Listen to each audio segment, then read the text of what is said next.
இங்க பாரு, இங்க பாரு தாத்தாவை. தாத்தா வந்தியா?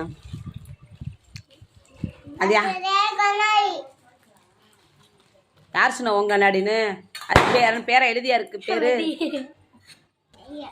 ஆ உங்க அண்ணன் எழுதியா வச்சிருக்கேன்னு கேக்குறேனா?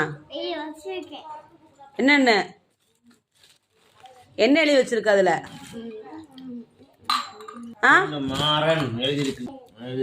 எழுதிருக்காக்கா அதுல?